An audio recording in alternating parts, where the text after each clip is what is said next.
Hi, my name is Kanika and welcome to my home. I invite you to join me here in my studio and in my kitchen as we explore fun and creative ways of extracting pigments and colors from the foods that we eat every day. No special or fancy materials are required. All that is needed is an open mind and a willingness to try something new. This is Food to Palate. Thanks for joining me. So for our second primary color, we will be making red.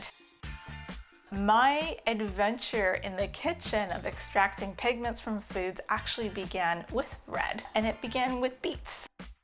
So we will be peeling, cutting the beets, boiling them on the stove. Here I'm using a spoon with a hole. You could use a strainer. I want to keep the liquid in my pot. This is what I'm going to paint with, but you'll see it's very thin. The easiest way of evaporating out the water is just to boil this down. So a low heat, you don't want to do too high. There's a lot of sugar. It's going to burn. I'm going to put it through my funnel because I don't want to lose any of this. So the beets give a beautiful gradation of dark to light, and the red color in particular would make for lovely flower petals. To take advantage of the two tones that we get in it, it's important just to take a little container. Again, you don't have a little container, you can find the top of a yogurt container, any type of firm plastic that you can use as a palette. So using my watered down paint, I want to make my brush really nice and juicy. Try to soak up as much of the liquid as possible and start with my first petal. Actually feel it's a little dark, so I'm going to water it down a bit more and I'm going to build these out in layers.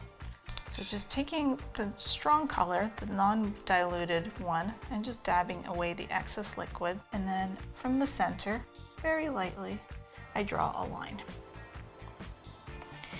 And because the petals are still wet, you'll see this beautiful bleed is starting to happen. And then if you want to have more contrast, once you let it dry, then you add in more and more dark color. The petals, you work with the brush. So start with the tip,